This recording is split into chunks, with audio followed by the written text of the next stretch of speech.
All right, today we're going to unpack one of the most disturbing and complex stories of our time, the saga of Jeffrey Epstein. It's a story that's all about incredible wealth, global power, and some very dark secrets that are still casting a shadow over some of the world's most powerful people. So at the heart of all of this, you've really got two huge mysteries that have just captivated and frankly horrified the world. First, you have this beautiful, idyllic private island that was hiding a terrible secret. And then you have the shocking death of its owner, Jeffrey Epstein, inside one of the most secure jails in America. I mean, how does that even happen? To really get to the bottom of this, we've got to look at all the pieces of the puzzle. The island, of course. The private jet that got that chilling nickname, the Lolita Express. That long list of famous guests. The wild rumors of underground tunnels. And the big one, the theory about blackmail tapes. So let's start with the man who built this whole empire of secrets. Our story really has to begin at the very center of Epstein's operation, both geographically and morally. We're talking about a 72-acre private island in the Caribbean called Little St. James, but you probably know it by its much more infamous name, Epstein Island. You know, on the surface, this place was an absolute paradise. It had everything you could imagine. Luxury resorts, private docks, its own cinema for elite guests. But underneath all that gloss, it was allegedly a meticulously designed prison. Reports from investigators and survivors describe a place where lavish parties were just a cover for the systematic abuse of underage girls. And those underground tunnels? Well, they just fuel all the speculation about secret escape routes, or maybe ways to move people around completely unseen. So this just begs the question, who was Jeffrey Epstein? How does a guy from a pretty modest background build up so much wealth and influence that he can operate a criminal enterprise like this, apparently without any consequences, for decades? His rise to power was just meteoric. It was unbelievably fast. He actually started out as a math teacher in the 70s, but he quickly jumped into the world of high finance.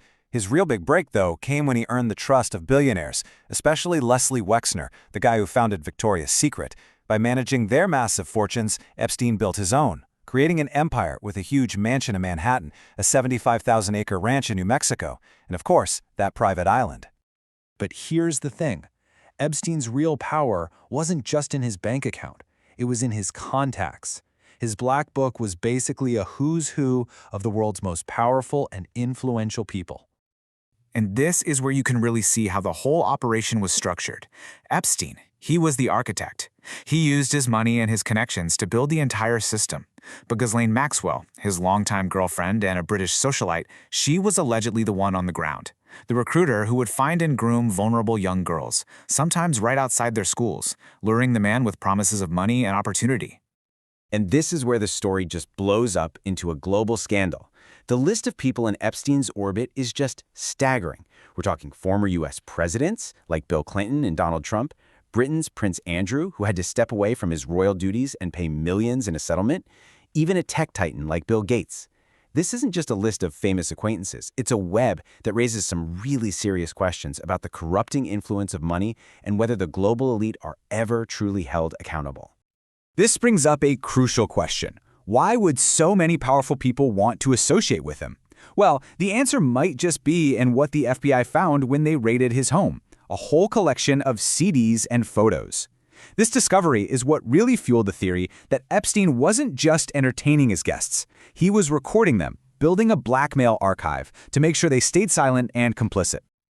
So how did he get away with it for so long? Well, the first time the law finally caught up with Epstein, something happened that a lot of people still describe as a complete and total breakdown of the justice system. The story behind this deal is just astonishing. It all started in 2005 thanks to the bravery of one victim, Courtney Wild. Her report kicked off a massive FBI investigation that identified dozens of other victims. So it looked like he was finally going to face serious federal charges. But then, his high-powered lawyers cut a secret deal with the U.S. attorney at the time, Alexander Acosta. This wasn't just a light sentence. It was a promise from the federal government not to prosecute, which shielded not just Epstein, but his co-conspirators too. And the victims, they were never even told about it. For more than a decade, that deal basically let Epstein walk free. It took some incredible journalism and the relentless courage of his victims to finally drag this case back into the spotlight. And it led to a conclusion that absolutely nobody saw coming. And this timeline shows you the chain reaction perfectly. In 2018, journalist Julie K. Brown published an explosive report that exposed that secret 2008 deal to the entire world. The public outrage was immediate and huge. By July 2019, Epstein was arrested again, this time on federal charges, and he was denied bail. You can imagine the powerful people who were terrified he was about to start naming names. But then, just over a month later, he was found dead. The investigation then pivoted to his #1 associate, Ghislaine Maxwell.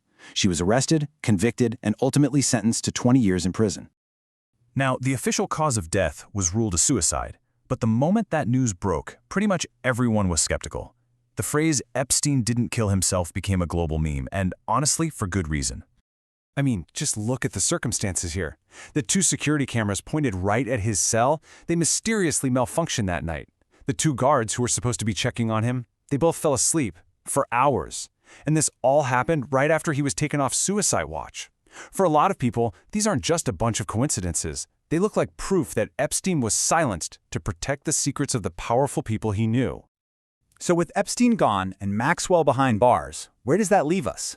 Well, this case is far from over, and it feels like the full truth is still buried under layers and layers of secrecy. After his death, a victim compensation fund was set up using his massive estate. So far, it's paid out over $121 million to more than 150 of his survivors. And while it's a form of financial justice, we all know that no amount of money can ever erase the trauma they went through. The fight for transparency is still going on. Court orders have forced thousands of pages of documents into the public eye.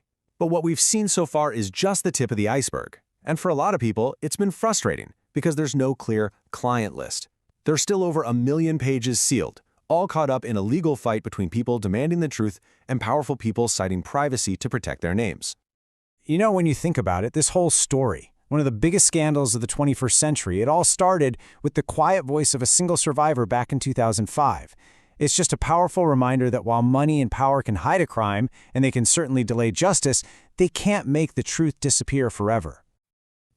So Jeffrey Epstein is gone, but the network he built might not be.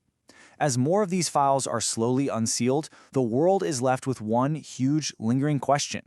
Will we ever learn the full truth about his crimes, and more importantly, the names of every single person who was involved?